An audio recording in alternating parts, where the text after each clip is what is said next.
Comenzar hablando de lo que es el transporte a través de la membrana. Para esto es importante saber que el transporte a través de la membrana se puede dividir entre sustancias que pueden ser más grandes, es decir, de un alto peso molecular, y sustancias más pequeñas que pueden ser de un bajo peso molecular. Entonces, cuando son de bajo peso molecular, estas pueden ser tan pequeñitas que pueden pasar entre fosfolípidos, o sea, entre estos fosfolípidos, o pueden ser un poquito más grandes y pueden necesitar de proteínas transportadoras. Pero ¿qué sucede cuando son mucho más grandes y no pueden pasar ni entre fosfolípidos ni tampoco mediante estas proteínas transportadoras? Que en este caso, por ejemplo, esta es una proteína integral. Entonces, lo que necesita hacer es otro proceso por el cual, por ejemplo, va a modificarse esta membrana celular. ¿Por qué? Porque esta incluso va a poder ponerse de esta forma para que pueda ingresar la sustancia, es decir, hacer endocitosis. O en el caso que se quiera sacar, también va a venir una vesícula por acá y va a llegar a adherirse a esta membrana y va a llegar a sacar. Sería exocitosis. Entonces, de lo que estamos hablando es que el transporte, por ejemplo, de estas moléculas, de estas que son más pequeñitas, puede ser un transporte pasivo o puede ser un transporte activo. Dentro del transporte pasivo vamos a tener la difusión simple, es decir, a través de esta bicapa lipídica, que quiere decir que son tan pequeñitas que pueden pasar aquí. Aquí, ¿qué cosa vamos a encontrar? Por ejemplo, los gases. Recordemos que los gases van a poder pasar fácilmente por aquí. El agua también. Después vamos a tener o una proteína a través de una proteína canal, como esta. Ahora, también vamos a tener la difusión facilitada que necesita de estas proteínas integrales, proteínas transportadoras, que puedan hacer que pase esta molécula de aquí hacia el interior, del exterior hacia el interior. Y también vamos a ver que tenemos unos tipos de transporte activo. Activo porque va a necesitar de ATP, ya sea de manera directa o indirecta, es decir, primario o secundario. ¿Qué quiere decir esto? Que yo le inserto el ATP directamente a la proteína que me va a transportar, ¿ok? Me transporta para adentro. Pero si yo utilizo la secundaria, es que yo le inyecto el ATP a una proteína que va, digamos, sacar un catión, ¿no? Ejemplo, sodio, y va a ejercer un gradiente, ejemplo, sodio, la bomba sodio y potasio, ¿no? Que entra el potasio y sale el sodio. Entonces, después esta gradiente generada por mayor cantidad de sodio va a hacer que, por ejemplo, acá se ingrese sodio con otra sustancia. Esa vendría a ser secundaria porque la primaria en donde se insertó el ATP es en esta bomba, pero aquí se hace como pasivo porque no necesita ATP inyectarlo, pero en realidad esta depende de esta inyección de ATP, porque esta inyección de ATP generó esta gradiente de sodio mayor para que esta pueda funcionar. ¿Okay? Por ejemplo, lo que son los glutos. Bien, después de ahí vamos a tener las de alto peso molecular, que son estas, ¿verdad?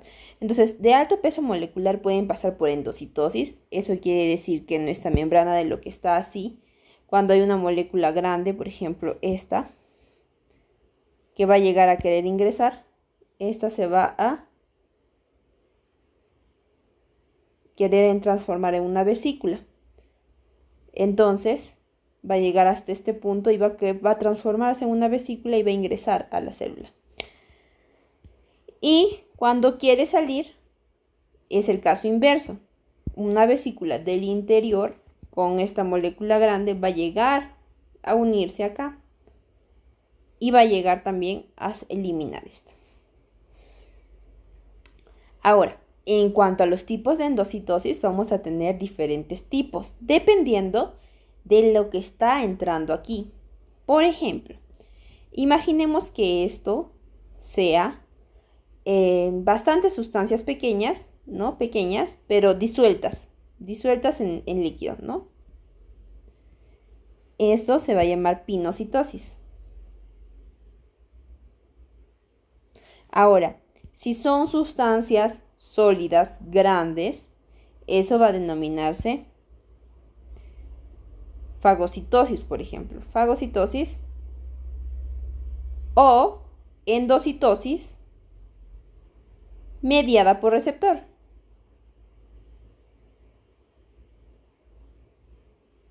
¿Por qué? Porque aquí normalmente se une un receptor e ingresa. ¿Ok? Si es la mediada por receptor, si no, es fagocitosis. Y la exocitosis va a dividirse entre excreción y secreción, que va a tener este proceso, de la vesícula para afuera. ¿Ok? Ahora, cuando hablamos de lo que es cuando vamos a hablar, por ejemplo, de estos transportes, pasivo, activo, y en este caso nada más de moléculas de bajo peso molecular, vamos a ver que el pasivo, como les mencionaba, es que puede ingresar a través de los fosfolípidos, es decir, no mediado por estas proteínas. Ahora, también puede pasar por esas proteínas de canal, o puede pasar o activo también mediado por proteínas transportadoras. ¿Y qué quiere decir activo? Que va a utilizar el ATP. Entonces el ATP ingresa con lo que son trifosfato, por eso se llama trifosfato, entonces son 3 moléculas de fosfato, y al romper esta molécula yo libero energía. Yo lo que voy a hacer es liberar energía. Entonces, esta energía la utilizo para el funcionamiento de esta bomba. Por ende, ya no me queda trifosfato, sino que me queda difosfato, porque solo son 2 fosfatos. Ya he roto un fosfato y este es un fosfato inorgánico, por ejemplo. Entonces, lo que yo tengo son difosfato, por eso se convierte en ADP, adenosin difosfato. Ahora, ¿qué sustancias pueden tener este tipo de transporte? Como mencionaba, el oxígeno, o sea, los gases, el monóxido de carbono, el dióxido de carbono, mientras que mediante los canales, básicamente puede ser el sodio, puede ser el potasio, ¿no? Y mientras lo que son los transportadores, que ya son como que moléculas un poco más grandes, necesitan la glucosa o, por ejemplo, la bomba sodio-potasio. ATPasa porque utiliza ATP. ¿Ok? Ahora, la clasificación del transporte mediado según dirección de movimiento de solutos. Es muy importante conocer eso. ¿Por qué? Porque del exterior puede ingresar mediante uniport. Eso quiere decir que es un solo tipo, o sea, un solo tipo de molécula. Si es sodio, es solo sodio. Si es potasio, es solo potasio. Entonces digamos que es sodio. Solo el sodio puede ingresar. Y solo con una dirección, es decir, de afuera para adentro. El symport, que quiere decir que ingresan 2 sustancias, pueden ser diferentes, es decir, sodio y glucosa, pero con una única dirección, de afuera a adentro, o si es que es otra proteína, de adentro hacia afuera, una única dirección. Pero el antiport significa que, por ejemplo, es una sustancia que entra y otra sustancia que sale. Tienen 2 direcciones distintas. Pueden ser, por ejemplo, y en este caso pueden ser distintas. Normalmente son distintas porque ¿qué finalidad tendría que yo saque una molécula igual y meta una molécula igual? No tiene sentido. Entonces, por ello, el antiport son 2 sustancias distintas, que una entra y otra sale. Antiport, o sea, en diferentes direcciones. Symport, iguales direcciones. Ambas moléculas distintas entran en igual dirección. Y el uniport es que es una misma molécula, un mismo tipo de molécula y que ingresa también con una sola dirección. ¿Ok? Entonces, estos son los movimientos de la célula. Ahora, propiedades que permiten el transporte a través de la membrana. Y aquí vamos a hablar de la difusión. ¿Qué se entiende por la difusión? ¿Quién habla de la difusión? ¿Qué podríamos relacionar con difusión? Y es que básicamente cuando hablamos de la ley de difusión tenemos que hablar de Fick. O sea, por eso siempre se habla de la ley de Fick. No solo ahora en este punto, sino que también la ley de Fick está muy aplicada también en cardiología y en otros aspectos más médicos.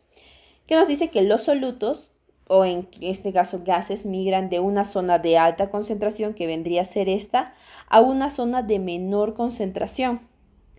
como resultado del movimiento al azar de las moléculas del soluto, y no hay gasto de energía. Ahora, es necesario saber que las moléculas al azar de partículas del soluto es mediada por la cinética que tiene esta misma molécula como individual. Entonces, cada molécula, cada una de estas tiene una energía cinética propia.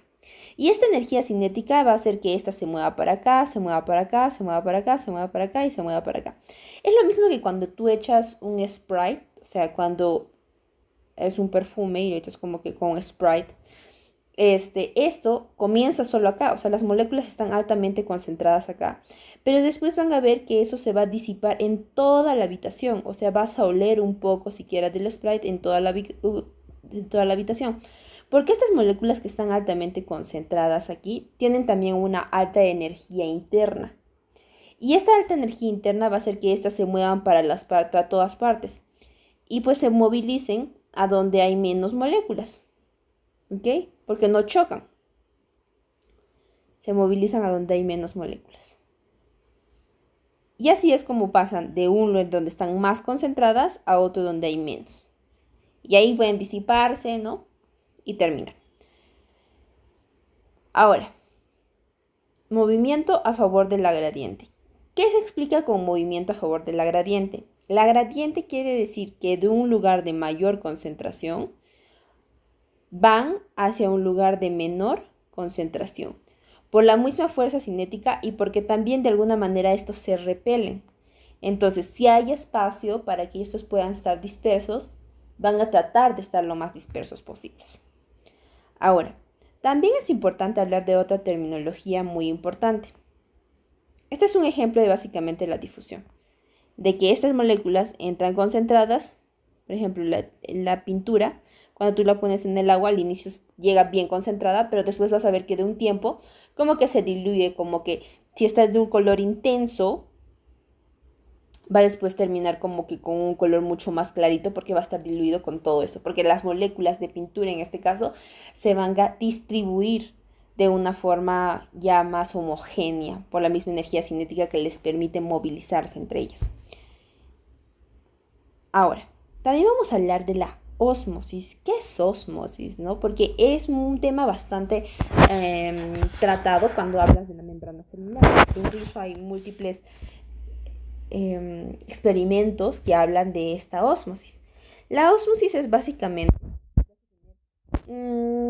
como que condiciones específicas.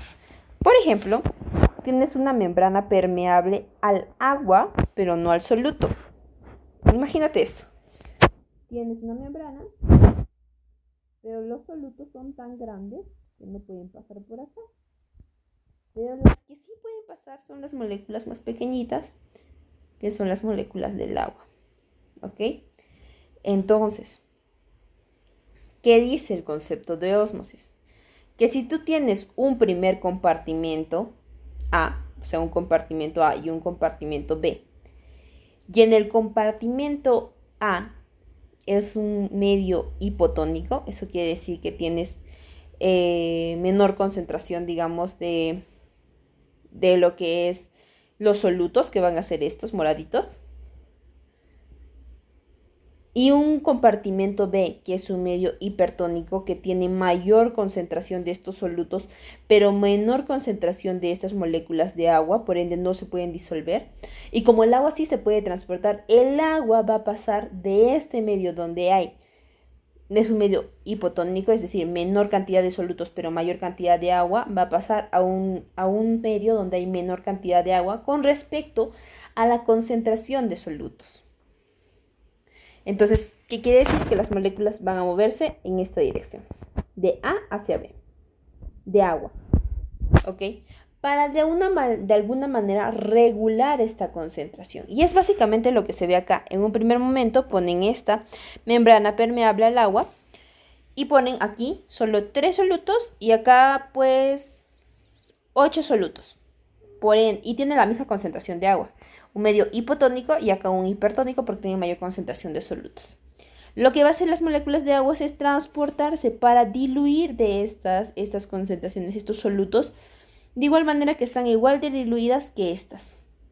Y vemos que acá, que si bien la distribución de agua, o sea, a nivel de volumen es distinta, la distribución de concentración se va a igualar, porque esta va a estar igual diluida que esta, por el movimiento de las moléculas de agua.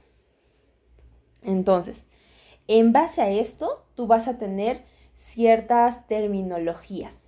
Ejemplo, esta es una dilución, pero la dilución puede ser hipotónica. Eso quiere decir que la cantidad de solutos es menor a la cantidad de agua. Isotónica, que es de alguna manera comparable, o sea, es igualitaria. Y hipertónica, cuando en realidad vas a tener mayor cantidad de solutos con respecto a de repente la dilución del agua. ¿Ok? Esto te va a permitir que haya cierto movimiento y lo que explicaría muchas veces el problema que hubo con el suero, ¿no? Que tuvo problemas a nivel nacional en el que muchas personas llegaron a morir, incluso hay una niña que llegó a morir, por ejemplo, también por esto, la persona que se llegó a operar. Entonces, y es porque la concentración de solutos, y en este caso de cloruro de sodio, en estos sueros, era extremadamente alta. Y cuando hay una sustancia hipertónica, recordemos que lo que hace es jalar agua, porque tenemos membranas, y lo que hace es jalar agua, ¿verdad? Porque es lo que veíamos acá. De uno de menor concentración a uno de mayor concentración de solutos, el agua se desplaza. Entonces, ¿qué pasa si nosotros tenemos una célula acá y esta es nuestra sangre, que a nosotros nos han puesto pues suero a una alta concentración, una sustancia hipertónica? Lo que pasa es que el agua de dentro de la célula se va a desplazar hacia esta sustancia hipertónica para volverla isotónica. Y esa célula, ¿cómo se queda? Pequeña, se crena. ¿Y una célula puede vivir así? No. Específicamente cuando hablamos del sistema nervioso central, el sistema nervioso en general, vamos a ver que esto es algún aspecto mucho más complejo y más sensible. Entonces, el movimiento del agua va a tener estas propiedades. Ahora, es importante saber, desde el punto que estamos estudiando biología, desde el punto de medicina como tal, cuáles son las concentraciones normales de agua y cloruro de sodio, por ejemplo, en general, que son normales para nosotros tener un medio isotónico. Y es que, por ejemplo, en lo que son las células animales, como un ejemplo nada más los glóbulos rojos o eritrocitos, vamos a tener que las concentraciones normales de sales, es decir, cloruro de sodio, es 0.9% y del agua 99.1%. Eso genera un medio isotónico en este caso. ¿Ok? Esta es la concentración desde acá. Y si yo, por ejemplo, le pongo una sustancia que tenga las mismas concentraciones, es isotónico. Ahora, esta en las plantas es diferente porque es 0.8 de sales y 99.2% de agua. Ahora, las células como tal, como les dije, no están solas. Están en contacto con algo, están en contacto con los vasos sanguíneos, en contacto con la matriz intercelular. ¿Ok? Por ende, las interacciones entre estas también es importante. Entonces, si yo aquí es 0.9% de sales, pero aquí tengo 1% de sales, por más de que sea 1% y acá tengo 0.9%, lo que va a hacer es que al tener acá más sales, más concentración de soluto, el agua va a salir a donde hay más concentración de soluto para llegar a un punto medio de balance entre dentro y fuera. Ahora, ¿qué pasaría si acá yo tengo 0.8? El agua ya también, y acá 0.9, ingresa a la célula para tener un balance entre ambos puntos. ¿Okay? Entonces, eso va a ser la dinámica, en este caso, del agua. Entonces, vamos a tener también la diálisis, que básicamente va a hablar ya no del transporte del agua, ya no del transporte del agua, sino que va a hablar de solutos pequeños y solutos mucho más grandes. Y ahí es cuando vamos a hablar, por ejemplo, que tenemos otra vez una membrana semipermeable, pero que va a permitir el paso de solutos, no solo de moléculas de agua, solutos, pero solutos pequeños, no grandes. Eso quiere decir que, por ejemplo, acá tenemos esta en una membrana que es semipermeable, le ponemos como una sustancia con lo que sería o colorante, por ejemplo. Los solutos del colorante, por ejemplo, van a poder llegar a salir, pero los más grandes no. Las moléculas, por ejemplo, mucho más grandes no van a poder salir. Ahora, ¿por qué salen estos solutos pequeños? Porque de alguna manera tienen que buscar el equilibrio. Si yo tengo acá ya solutos, entonces, pero son grandes y digamos que equivalgan a 2 solutos de estos.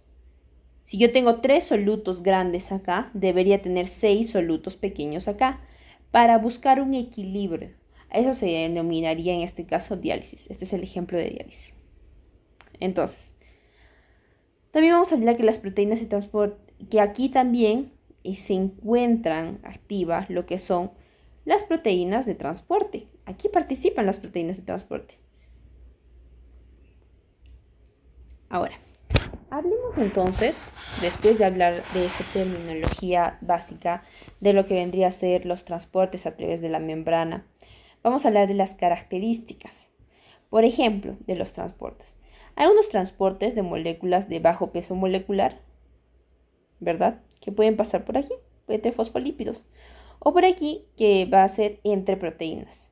Estas, por ejemplo, cuando hablamos de un transporte pasivo, no va a requerir energía, por ende no ATP, y ocurre a favor de la gradiente. Eso quiere decir que si acá hay mayor concentración, va a pasar a un lugar de menor concentración, o si acá hay menor concentración, va a pasar de mayor concentración a menor concentración. Eso es lo que define el gradiente.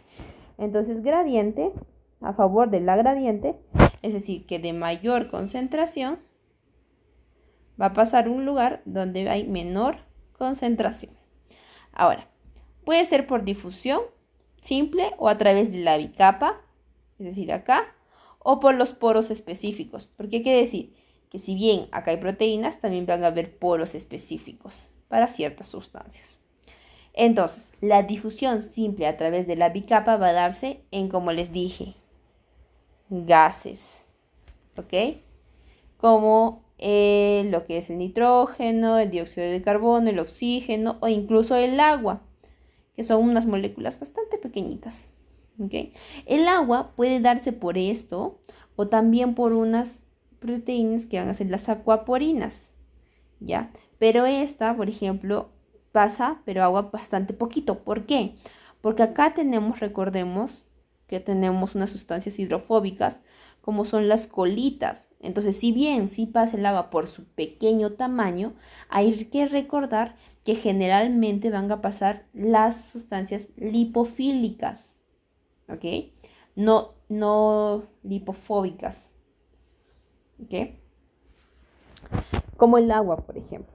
Entonces, esta, por ejemplo, va a pasar más cantidad de agua por las acuaporinas, que es como su canal específico y que por ende no, tampoco necesita ATP.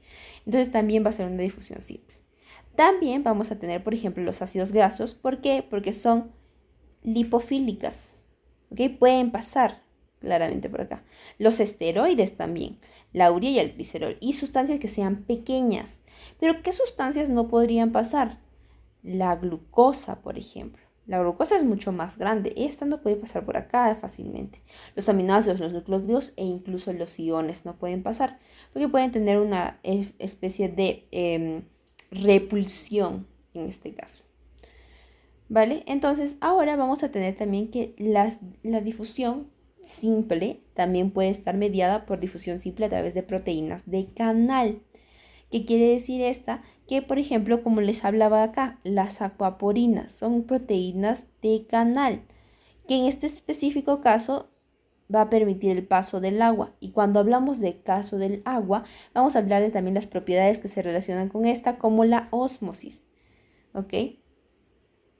Ahora, generalmente estas proteínas de canal tienen ciertas cargas que puedan permitir atraer estas moléculas a las que están naturalmente creadas para transportar. La difusión simple también puede ser, por ejemplo, a través de proteínas de canal, va a ser también para iones, como les decía, como el sodio, el potasio y el cloro. Estas proteínas de canal pueden ser también inducidas por otros aspectos. Por ejemplo, la gradiente eléctrica y la gradiente de concentración.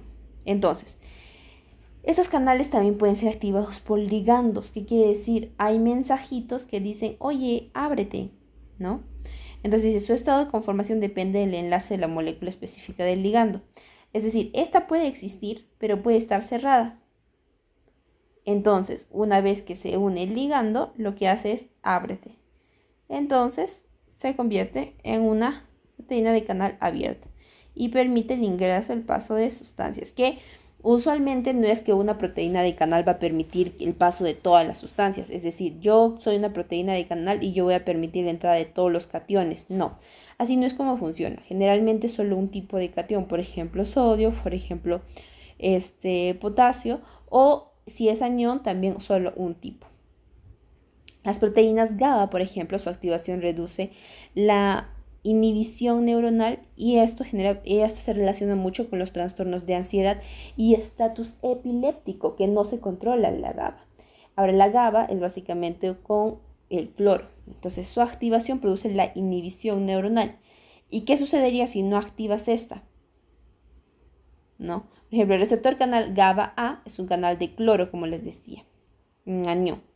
Entonces, el ligando es una molécula GABA, o sea, es un canal, pero a esta tiene que unirse un ligando GABA, que es el blanquito, el amarillito.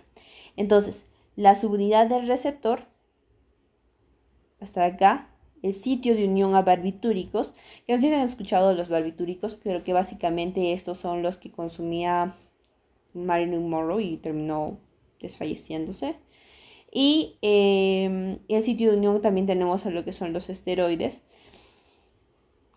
Y acá, por ejemplo, acá donde está el número 6, va a estar las moléculas de cloro, los iones de cloro, los sitios de unión de la pricotoxina. O sea, básicamente esto tiene diferentes sitios de unión que van a permitir esto. Entonces, ¿pero qué? Que pueden ayudar a la activación, que es decir, a la activación y por ende a la inhibición neuronal, o en este caso, también inhibirlo, de tal manera que no exista la inhibición neuronal y que éste esté altamente activa. Estatus epiléptico, por ejemplo, ¿no? Que es cuando tu neurona está completamente activa, cuando debería inhibirse en este caso. Ahora, pasemos también al hecho de la difusión simple a través de proteína de canal. Son ejemplos, por ejemplo, sodio y potasio. Y también pueden ser canales activados por voltaje. ¿De qué depende esto o de qué trata un canal activado por voltaje? Que habla de que su estado conformacional depende de la diferencia de carga iónica de ambos casos de membrana. Entonces, si bien yo les dije que hay gradiente incluso de concentración, también hay gradiente de voltaje. Lo que permite saber que, por ejemplo, si es que existe un desbalance, por ejemplo, se abren canales. Esto es lo que vamos a ver básicamente en el transporte de señales a través de la membrana, porque recordemos que normalmente outside, es decir, afuera, deberíamos tener una carga negativa y adentro tendríamos que tener una carga positiva. Cuando hay esta inversión de cargas, normalmente se da una señal a estos canales para que se abran y liberen ciertas sustancias. Estas sustancias van a llegar pues en realidad a tener señales para que pues pueda permitir el ingreso o pueda liberarse, por ejemplo, vesículas cuando nosotros hablamos de la transmisión normal de lo que son los neurotransmisores, ¿okay? A nivel de lo que son las neuronas. Y también podemos tener difusión simple a través de proteínas de canales activados por voltaje, como está en la parte de acá arriba. Por ejemplo, cuando hablamos del nervio, hablamos de unión neuromuscular, por ejemplo, donde su apertura y cierre regulados son responsables de la transmisión de señales eléctricas e incluso tras esta señal eléctrica lo que vendría a ser la expulsión de lo que son las vesículas. ¿Ok? Por ejemplo, esto pueden abrir ciertos canales de calcio y puede permitir que el calcio llegue a ingresar y que este calcio se pueda unir a lo que son las vesículas. Estas vesículas puedan llevar a la parte de lo que son los botones ¿no? Y estos botones puedan liberar estos neurotransmisores y pueda tener contacto neuromuscular y el músculo tenga una recepción. Ahora, también vamos a tener difusión facilitada por proteína transportadora, que quiere decir que vamos a tener una proteína que nos va a ayudar a esto. Entonces, las membranas plasmáticas tienen ciertos carriers o ciertas proteínas que suelen ser integrales que pueden transportar, por ejemplo, glucosa, aminoácidos y péptidos y sustancias polares que naturalmente por difusión simple a través de la bicapa lipídica no podían ingresar, pero son muy importantes para nuestras células. Entonces sí o sí tienen que ingresar, entonces buscamos otra forma en la que puedan ingresar estas, y esta es mediante difusión facilitada por carriers o en este caso difusión facilitada por proteínas transportadoras. La función de esta es que va a ingresar una sustancia hacia el interior o una sustancia hasta el interior. Estas son bastante selectivas, ya que el hecho de que tenga una forma específica va a permitir el ingreso de solo este tipo de moléculas. ¿Ok? Las características entonces de este transporte primario son que se transportan de moléculas de bajo peso molecular y requieren energía, porque acá ya estamos hablando de una difusión facilitada, unidas a proteínas transportadoras. Entonces requieren la inversión de ATP, ejemplo la bomba sodio-potasio. Y generalmente va en contra de la gradiente de concentración, porque por eso tú le estás ejerciendo energía. Porque si fuera a favor de la gradiente de concentración, esta gradiente de concentración es la que hace como un impulso energético, ¿ok? Pero si estás en contra de la gradiente de concentración, es decir, acá tienes 3 y acá tienes como 10, por ejemplo, no tienes este impulso eléctrico, digamos, de la fuerza de presión que puede ejercer estas moléculas por querer pasar para acá, no tienes esa energía. Más bien es lo contrario, entonces tú tienes que invertir otra energía para que pueda realizar esta acción. Y estas son específicas, muy, muy específicas. Entonces vamos a tener dentro de este transporte facilitado utilizando ATP, un transporte activo primario, que como les decía, el ATP se ejerce en la misma molécula que va a realizar la acción. Ejemplo, bomba sodio-potasio. Proporciona energía de transporte activo secundario a otras moléculas. Sí, puede proporcionar energía de transporte activo secundario que les dije. Por ejemplo, yo ejerzo ATP, entonces ATP, bomba sodio-potasio, ¿ok?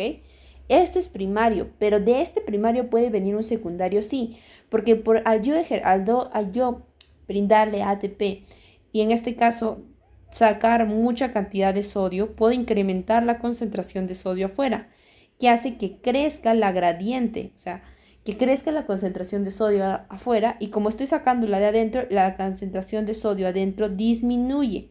Esto genera una gradiente de concentración de mayor sodio afuera con menor sodio adentro, tras el transporte primario que yo he hecho. Esta después puede dar a un transporte secundario, que sí, que a favor de esto va a poder ingresar el sodio, pero con otra sustancia más, ¿ok? Pero la otra sustancia, o sea, esta proteína ya no va a necesitar una inyección de ATP. ¿Por qué? Porque de alguna manera ya he hecho la inyección de ATP anteriormente, ¿ok? Bien, ¿dónde se encuentran estas bombas sodio y potasio? Básicamente en todas las células. Es una proteína que se dice necesaria, ¿ok? Para producir, por ejemplo, impulsos eléctricos. Ahora, transporte activo primario. Esto es lo que es el transporte activo primario. Ejerzo el ATP en la misma molécula que me va a realizar la acción. Ejerzo ATP, pongo ATP a la misma molécula que me va a realizar la acción. Ahora, transporte activo primario. Secreta una solución ácida concentrada de ácido hacia la cámara gástrica. ¿Cuáles son estas? Las células parietales. Ácido clorhídrico. Estas producen, por ejemplo, acá tenemos una bomba. Aquí, vamos a ver qué es así. Esta bomba es así ya, la célula parietal. Pero la vamos a dibujar como más cuadrada para poner el ejemplo. ¿Ok? Para poner el ejemplo. Entonces esta va a tener acá una bomba. ¿Ok? Que va, por ejemplo, esto. Que va a meter potasio y que va a hacer la salida de hidrógeno. Y por acá va a salir el cloro. Aquí se une y recién forma el ácido. ¿Ok? Pero para que se dé esto, que es básicamente, necesita una inyección de ATP. Es decir, esta bomba que va a intercambiar esto, este hidrógeno sale y el potasio ingresa, necesita ATP.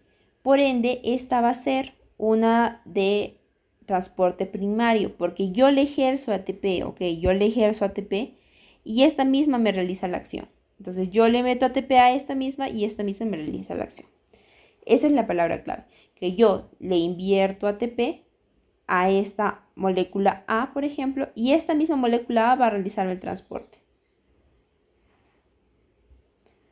Bien, y en cambio el transporte activo secundario es que yo le ejerzo esta molécula de ATP a A, pero esta me genera una gradiente de concentración. Una gradiente de concentración. Al generarme una gradiente de concentración hace que esto haga el funcionamiento de una molécula B. Entonces es secundario. Pero sí he ejercido ATP, por eso se denomina, es un transporte facilitado.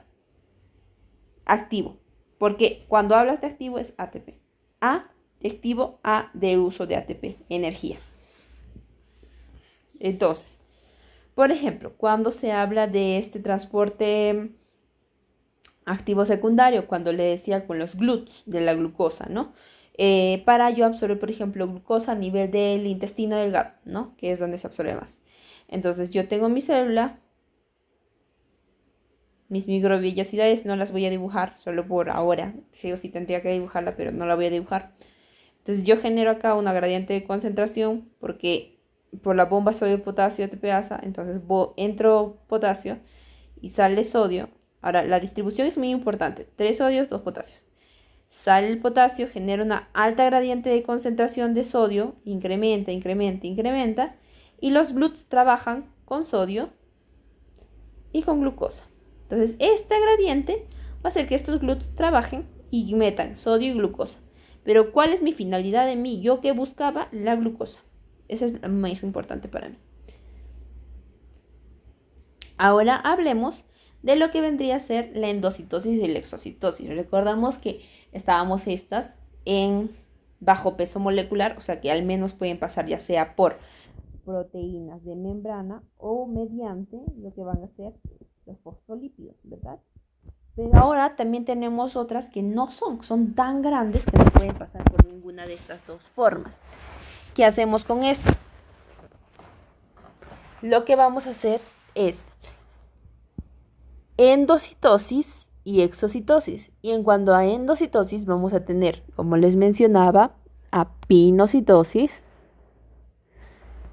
a lo que vendría a ser endocitosis mediada por receptores y fagocitosis. Entonces, aquí la membrana plasmática va a rodear, como les dije, ¿no? Va a rodear y va a formar una vesícula. Eso quiere decir que nosotros vamos a utilizar una parte de la membrana que va a ingresar. ¿Ok? Entonces, como una consulta bastante curiosa sería, ok, pero entonces si yo utilizo mi membrana, voy a hacerme más pequeño porque yo era así y ahora que voy a utilizar una parte de mi membrana voy a quedar sin esta parte, por ejemplo, de acá a acá, entonces me hago más pequeñito. Pero no es tanto así porque en realidad es algo dinámico.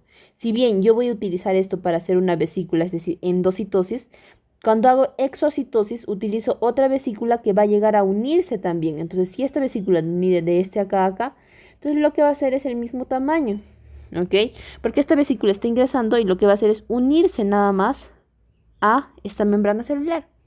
Entonces, no es que me vuelva más pequeña, sino que al ser un proceso bastante dinámico, es así como funciona. Vale. Entonces, recordemos que ya les había hablado de los tipos, que si son fagocitosis es una partícula sólida, mientras que si es pinocitosis pueden ser varias sustancias que están disueltas en el agua. Entonces es como que estás endocitando una cantidad, ¿no? De solutos disueltos. Ahora, pero estos son pequeños o medianos. Entonces tú dirás, si son pequeños, yo imagino que pueden pasar también a través de la membrana.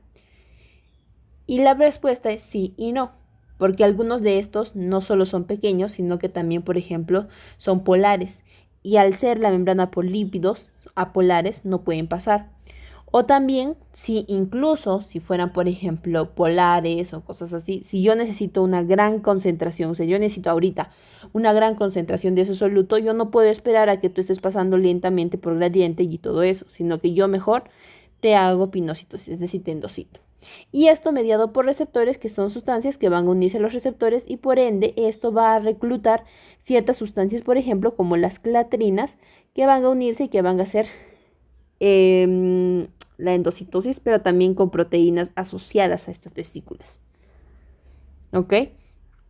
Entonces, ¿qué se conoce como pinocitosis? El consumo de pequeñas partículas o medianas también disueltas en un fluido intersticial. O sea, yo ya agarro bastante de esto, ¿no? Con agua y con todo, porque van a estar disueltas. Pero yo necesito bastante de esas, entonces ya de una vez endocito bastante. Eso es lo que hace básicamente las células epiteliales del intestino delgado durante la digestión. ¿Vale? Ahora, vamos a tener también la endocitosis mediada por receptor, que nos dice que introduce las moléculas específicas al interior de la célula. Específicas porque vas a ver que estas están mediadas por receptores y los receptores son muy, muy específicos.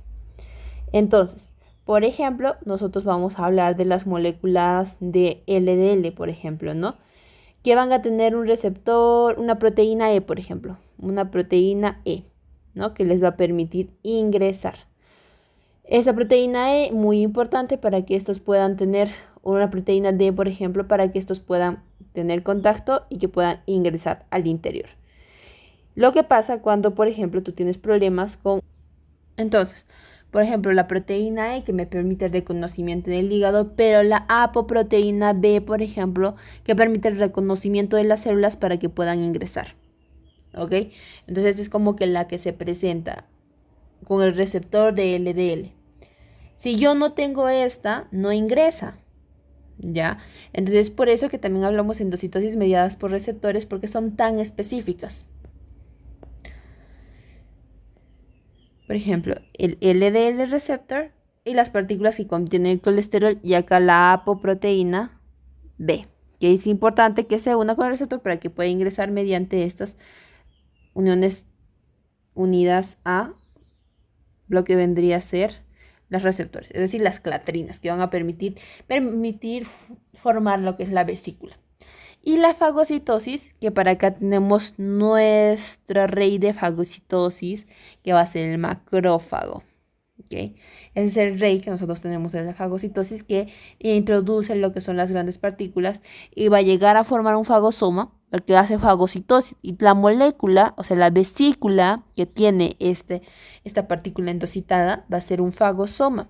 Y este fagosoma, usualmente, por ejemplo, cuando hablamos de los macrófagos, que pueden ser sustancias, microorganismos, por ejemplo, nosotros queremos destruirlos y los tenemos que digerir.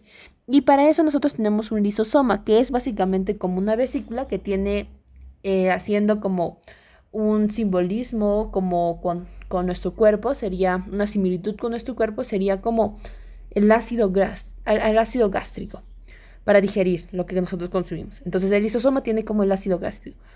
¿Por qué? Porque el lisosoma tiene proteasas, tiene nucleasas y demás que van a digerir todo lo que tú le pongas. Entonces, estas lisosomas se tienen que unir con el fagosoma y tienen que formar un fagolisosoma para generar la digestión, que va a ser inicialmente parcial, pero después va a tener una digestión completa. De esta digestión, las sustancias que nos sirven las reutilizamos y las sustancias que no las desechamos. En esta vesícula, por ejemplo, vamos a hacer exocitosis, secreción o excreción.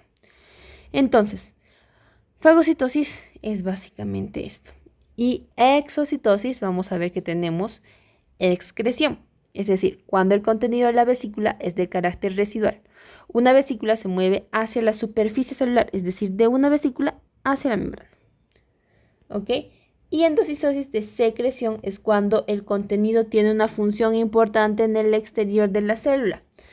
Esto, excreción, es de desecho. O sea, aquí es cuando ya no nos sirve y la botamos. Esto sería excreción. Pero secreción es cuando yo la produzco con una finalidad y si bien tengo que ponerla, o sea, expulsarla al exterior, es algo que yo quiero que suceda. ¿Por qué? Porque esta tiene una función, es decir, una hormona, por ejemplo, enviar una señal. Entonces, eso se llama secreción. Y en cambio, excreción es nada más que pasa el desecho que yo lo quiero eliminar de la célula. ¿Ok? Entonces, como un ejercicio, quiero dejar aquí identificar las partes de una membrana celular y en este caso poner qué tipo de transporte puede tener con respecto a esta y tienen que especificar, por ejemplo, proteína que sea de canal o que sea de transporte, qué tipo de, en este caso, transporte va a tener. Ok, valga la redundancia, porque transporte se llama proteína de transporte, pero también tiene un tipo de transporte. Puede ser difusión simple, facilitada, activa, pasiva. Tienen que poner todo eso bastante específico.